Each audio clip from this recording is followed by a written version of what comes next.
உள்துறை அமைச்சர் அமித்ஷா அவர்கள் அந்த தொகுதி சீரமைப்பிலே தமிழ்நாட்டுக்கு எந்த குறைப்பும் இருக்காது அப்படிங்கிற மாதிரி ஒரு கருத்தை சொல்லியிருந்தார். ஆனால் அது ஒரு தெளிவை தருவதற்கு பதில் பல குழப்பங்களை உருவாக்கி இருக்கிறது.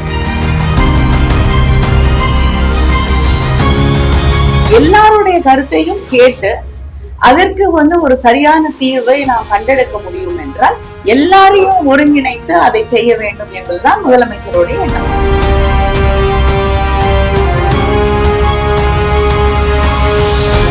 மறுசீரமைப்பு நீங்க அந்த பாப்புலேஷன் மக்கள் தொகை கணக்கெடுப்பின்படி மட்டுமே செய்தீர்கள் என்றால் தமிழ்நாடு மிகப்பெரிய அளவுல பாதிக்கப்படும். தமிழ்நாட்டு முதலமைச்சர் அண்ணன் தளபதி அவர்கள் மிக முக்கியமான ஒரு கேள்வியை எழுப்பி இருக்கிறார்கள்.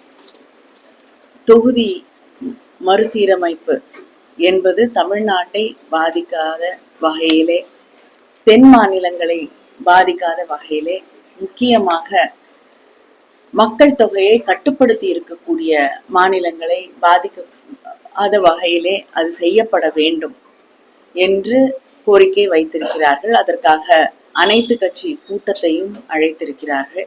வராத சில கட்சிகளிடமும் கௌரவம் பார்க்காதீர்கள், இது தமிழ்நாட்டுடைய நலனை மையமாக கொண்ட ஒரு கூட்டம், அதனால் நம்முடைய உரிமைகளுக்காக நாம் இணைந்து குரல் கொடுக்க வேண்டும், அதனால் தனிப்பட்ட கௌரவ உணர்வுகள், தனிப்பட்ட விருப்பு வெறுப்புக்காக தமிழ்நாட்டு நலனை பலி கொடுக்காதீர்கள் என்ற கோரிக்கையும் வைத்திருக்கிறார்.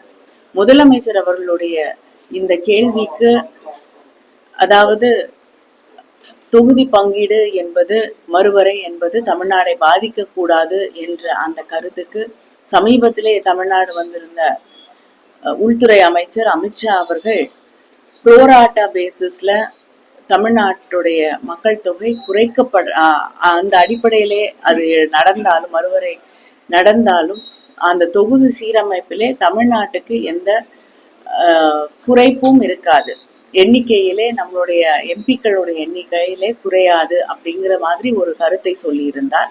ஆனால் அது ஒரு தெளிவை தருவதற்கு பதில் பல குழப்பங்களை உருவாக்கி இருக்கிறது. இதுல என்ன மிக முக்கியமான விஷயம்னா, தமிழ்நாட்டுக்கு எண்ணிக்கை குறைக்கப்படாது. அதாவது நாடாளுமன்ற உறுப்பினர்களோட எண்ணிக்கை இப்பொழுது 39 இருக்கிறது. அதே அளவுல இருந்தாலும் மற்ற மாநிலங்கள், இப்ப யூபி போன்ற மாநிலங்கள்ல மக்கள் தொகை குறைக்கப்படவில்லை. அதனால அவர்களுக்கு அதிகமான எண்ணிக்கை தரப்படும் என்றால் ராஜஸ்தானோ, மத்திய பிரதேஷோ, பீகாரோ இவங்கெல்லாம் எம்பிக்களோட எண்ணிக்கை அங்கே அதிகரிக்கும். ஆனா தமிழ்நாடு போன்ற மாநிலங்களுக்கு, கேரளா இல்லைன்னா ஆந்திரா, தெலுங்கானா இந்த மாதிரி மாநிலங்கள் மக்கள் தொகை அடிப்படையிலே அவர்களுக்கு எண்ணிக்கை குறையக்கூடிய வாய்ப்பு இருக்கிறது. இல்லை என்றால் அதே நிலை இருக்கும். ஆனா நீங்க சதவிகிதத்தை எடுத்துக்கிட்டீங்கன்னா, இன்று தமிழ்நாட்டோட எம்பிஸ் மொத்தம் இருக்கக்கூடிய எண்ணிக்கையில 543ல 7.18% இருக்கிறோம். ஆனா இப்படி மாறும் பொழுது அது 5%, 5.7% குறையக்கூடிய வாய்ப்பு இருக்கிறது. அதுல நம்ம மிகப்பெரிய அளவிலே பாதிக்கப்படுவோம். தென் மாநிலங்கள் மிகப்பெரிய அளவிலே பாதிக்கப்படும். இதைத்தான் நம் முதலமைச்சர் அவர்கள் மறுபடியும் சொல்கிறார்கள். இதற்கு ஒரு தெளிவான பதிலை அங்கே உள்துறை அமைச்சரோ அல்லது அங்க இருக்கக்கூடிய யூனியன் கவர்மெண்டோ, நமக்கு ஒன்றிய அரசாங்கம் இதை தெளிவுபடுத்த வேண்டும். ஏன்னா இந்த பயம், இது நியாயமான ஒரு அச்சம். இதை நாம் இதுல ஒரு தெளிவு பெற்றால்தான் இந்த பிரச்சனைக்கு ஒரு முடிவு ஏற்படும். இல்லைங்க, பலருக்கு பல கருத்துக்கள் இருக்கு. இத எப்படி சரி செய்யறது, இது தமிழ்நாடு பாதிக்கப்படாமல், தென் மாநிலங்கள் பாதிக்கப்படாமல் இது செய்யறதுக்கு பல்வேறு கருத்துக்கள் சொல்லப்படுகிறது. அதற்காகத்தான் முதலமைச்சர் அவர்கள் ஒரு அனைத்து கட்சி கூட்டத்தை அழைத்திருக்கிறார்கள்.